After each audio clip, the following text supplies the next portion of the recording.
Hello friends, welcome back to home queen lifestyle of 365 days.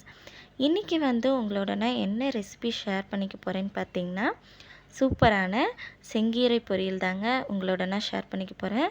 இந்த சாப்பாடோடனா சேர்த்து சாப்பிடும்போது சூப்பராக இருக்கும். எனக்கு சப்ஸ்கிரைப் பண்ணி சப்போர்ட் பண்ணுற எல்லாத்துக்கும் ரொம்ப ரொம்ப தேங்க்ஸ். இந்த வீடியோவும் உங்களுக்கு பிடிக்கும்னு நான் நம்புகிறேன். வாங்க வீடியோக்குள்ளே போகலாம்.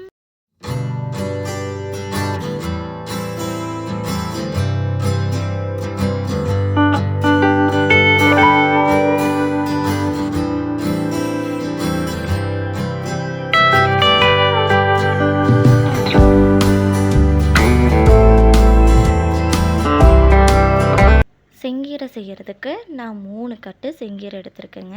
இதை நல்லா கட் பண்ணி வாஷ் பண்ணி எடுத்து வச்சுக்கலாம். பாருங்கள், நான் கட் பண்ணி வாஷ் பண்ணி எடுத்து வச்சுருக்கேன். இது கூடயே நான் ஒரு 20லேருந்து 30 சின்ன வெங்காயம் கட் பண்ணி வச்சுருக்கேன். 2 மீடியம் சைஸ் தக்காளி கட் பண்ணி வச்சுருக்கேன். அது கூடயே ஒரு 4லேருந்து 5 சின்ன காஞ்ச மிளகாய் எடுத்து வச்சுருக்கேங்க. காரத்துக்கு தகுந்தா போல் மிளகாய் எடுத்து வச்சுக்கோங்க. இப்போ ஒரு கடாயை அடுப்பில் வச்சு எண்ணெய் ஊற்றி எண்ணெய் நல்லா காஞ்சதுக்கப்புறமா அது கூட கடுகு கடலப்பருப்பு போட்டுக்கலாம். கடலப்பருப்பு போடுங்க, அப்படின்னா தான் கொஞ்சம் டேஸ்ட்டு வரும். அதுக்கப்புறமா ஒரு கொத்து கருவேப்பிலை, நம்ம கட் பண்ணி வச்சுருக்கிற சின்ன வெங்காயத்தை போட்டுக்கலாம். சின்ன வெங்காயம் நல்லா வணங்கட்டும். அந்த கண்ணாடி பதம்னு சொல்லுவாங்க இல்லைங்களா, அந்த பதத்தில் நம்ம மிளகாய் ஆட் பண்ணிக்கலாம். மிளகா காரத்துக்கு தகுந்த போல் ஆட் பண்ணிக்கிங்க. எங்கள் மிளகா கொஞ்சம் காரம், அதனால் 4லேருந்து 5 மிளகா ஆட் பண்ணியிருக்கேன். வெங்காயம் நல்லா வணங்கினதுக்கப்புறமா நம்ம கட் பண்ணி வச்சுருக்கிற தக்காளி ஆட் பண்ணி நல்லா கலந்து விடுங்க. தக்காளி நல்லா மசிஞ்சதுக்கப்புறமா நம்ம கழுவி வச்சுருக்க செங்கீரையை ஆட் பண்ணிக்கலாம். செங்கீரை ஒரு 4லேருந்து 5 முறையாவது நல்லா கழுவி எடுத்துக்கோங்க.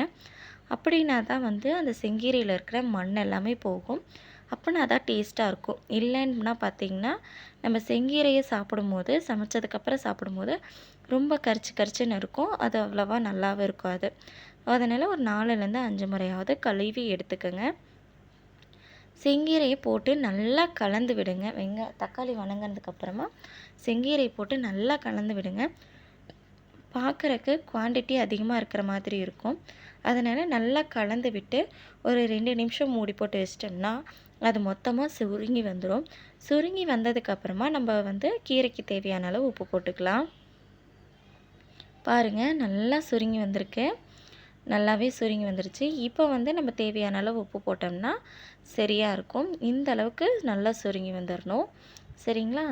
தேவையான அளவு உப்பு போட்டுக்கலாம். 1/4 ஸ்பூன் மஞ்சத்தூள் போட்டுக்கலாம். நல்லா கலந்து விடுங்க.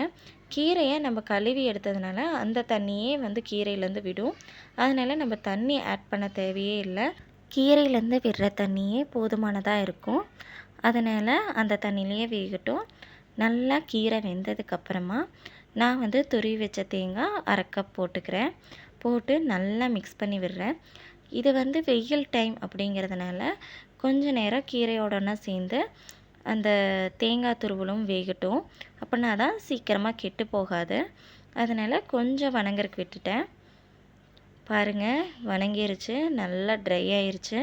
சூப்பரான சுவையான செங்கீரை பொரியல் ரெடி.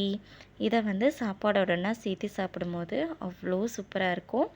ஒரே ஒரு முறை இந்த மாதிரி ட்ரை பண்ணி பார்த்துட்டு எப்படி இருக்குது அப்படிங்கிறத கமெண்டில் சொல்லுங்கள். தேங்க்ஸ் ஃபார் வாட்சிங். Keep supporting me. பாய்.